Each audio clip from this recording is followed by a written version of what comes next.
Hello everybody, welcome to Space Stuff Live. And, well, let me do some quick checks real quick, make sure everything's working, which it is. This is Space Stuff Live, my brand new live show. And I am, myself, definitely excited for this episode. And as of, actually it was an hour and a half ago, that I ended the launch stream for Starlink, which we will actually end up talking about in this episode. We had time with the planning of this week's Space Stuff Live.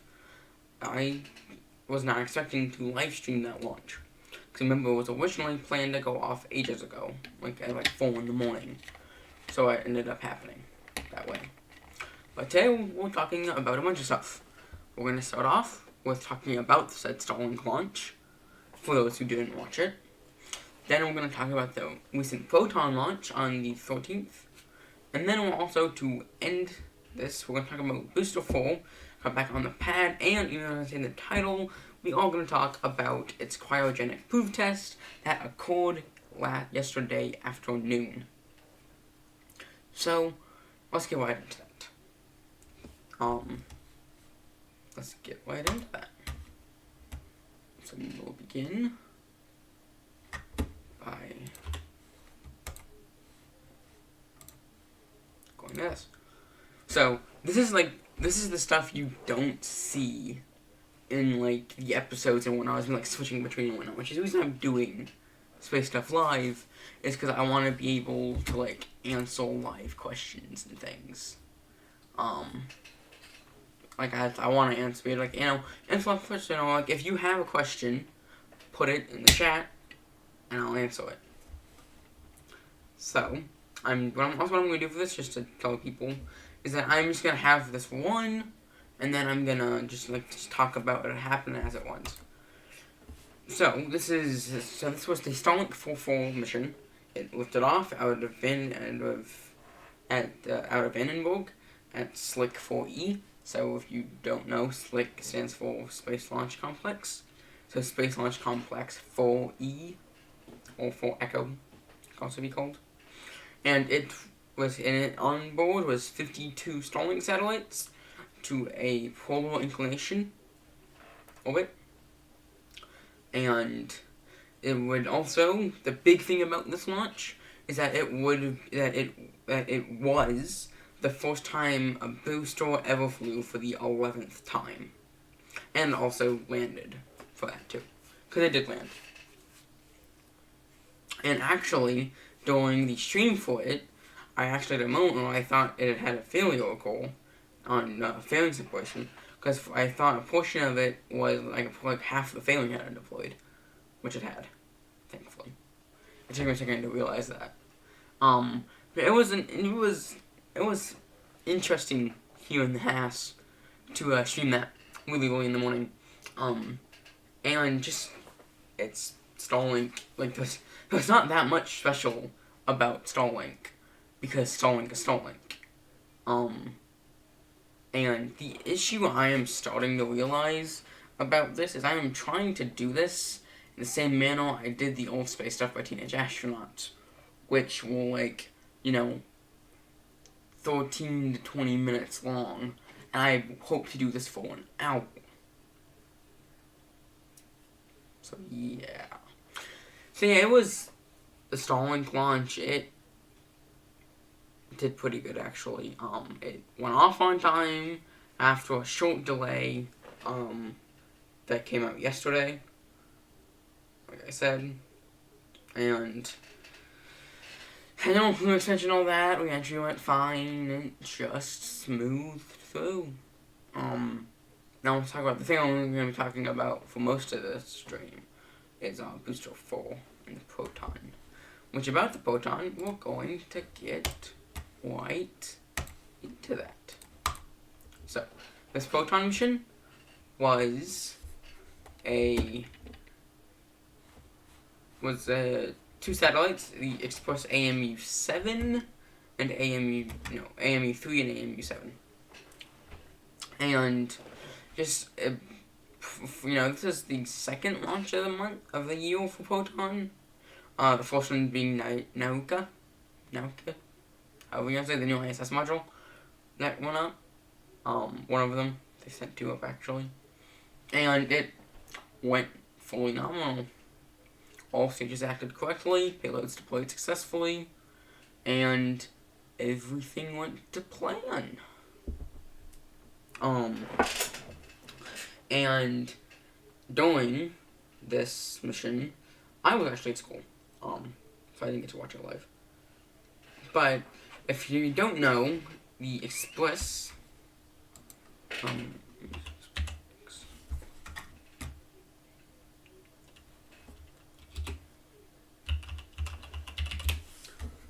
gonna see actually what that is. So if you know, the Express constellation is a series of geostationary communication satellites, and it's owned by the Russian telecommunications company. And actually, it's actually a somewhat newish constellation. Its first satellite launching on the 13th of October, 1994. And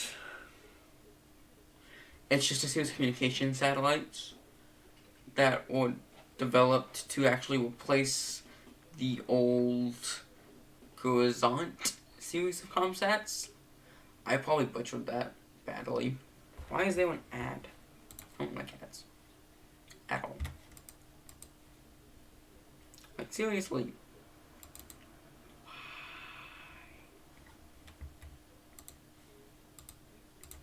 Thank you for no ad.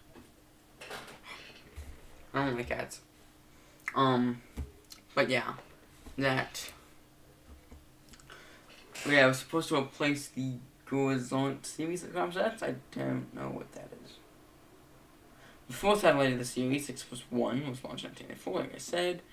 They have a mass about 2,500 kilograms and 17 channels, and the operational lifetime is about 5 to 7 years.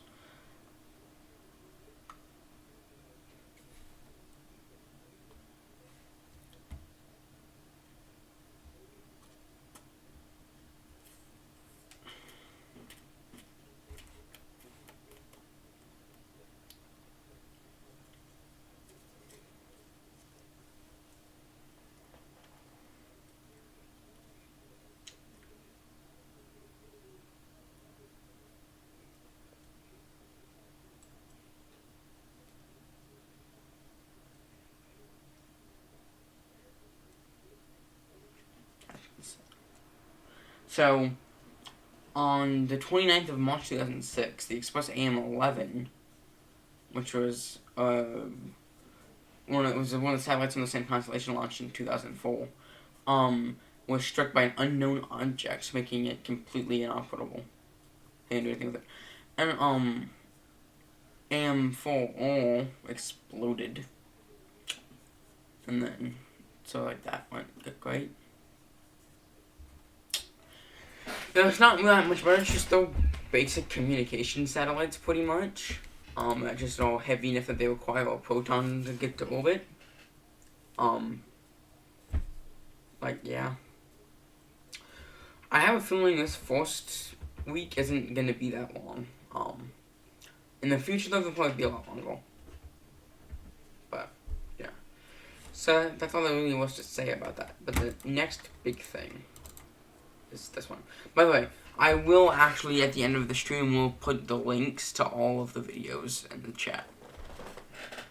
So, don't worry about that.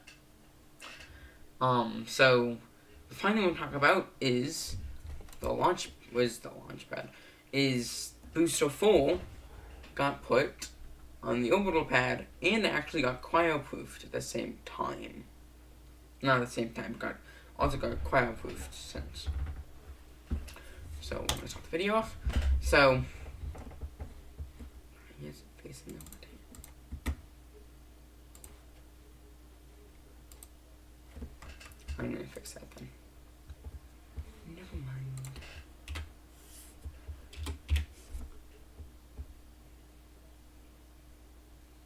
I don't really want to use NSFs, but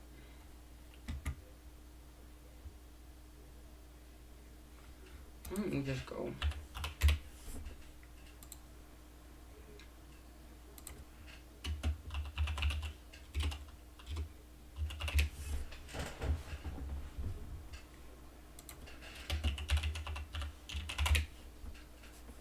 There.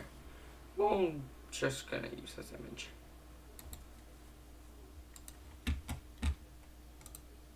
Wow. What are you doing? And again, I'll have this linked too, because I'm not meeting. Oh,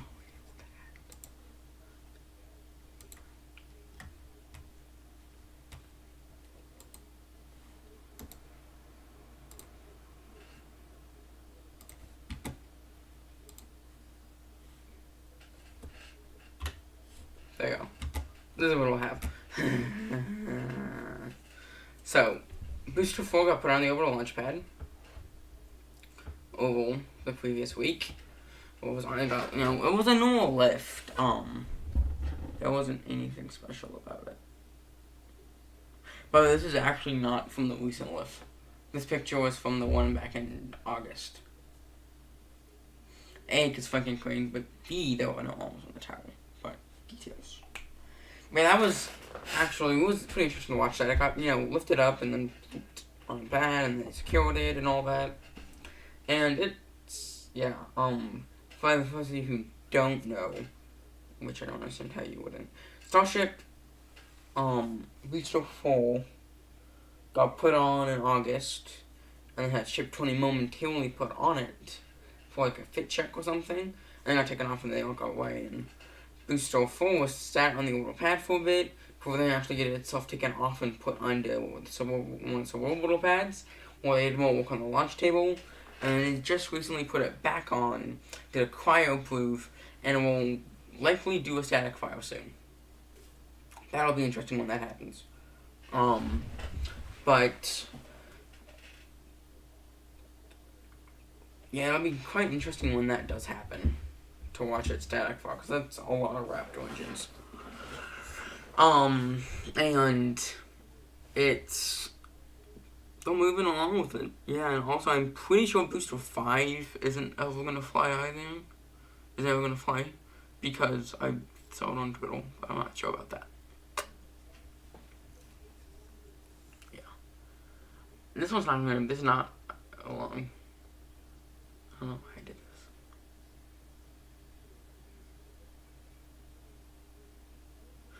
But yeah, we'll just, yeah, so, but yeah, so the cryo-proof went well. As far as I know, it was successful. You know, Booster 4 didn't explode or anything. Or pull a Mark 1 or a SN3 or any of those. It just did its stuff. And it's gonna be interesting to watch them launch. Well, I am actually, this was a really short show, I don't know what it is. I'm gonna heal, because I've talked about everything I wanted to talk about. Next week is gonna be a lot better. I'm gonna pick out either much longer topics or much more topics to talk about. And I'm gonna get like much better stuff prepared and all that. So I'm just the Astronaut, signing off.